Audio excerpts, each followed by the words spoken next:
Hello दोस्तों, तो आज हम बात करेंगे टॉसिक्स कफ सिरप के बारे में। इसमें सॉल्ट आता है ट्रिप्टोलिडीन हाइड्रोक्लोराइड और कोडीन सल्फेट।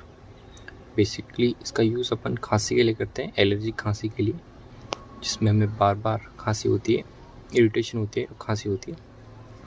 इसमें आप इसका यूज़ कर सकते हैं।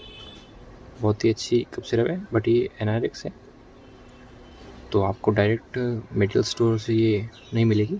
आपको डॉक्टर की परमिशन लेनी पड़ेगी, उससे प्रिस्क्रिप्शन लिखाना पड़ेगा। और उसकी जो MRP है वो 169.82 है।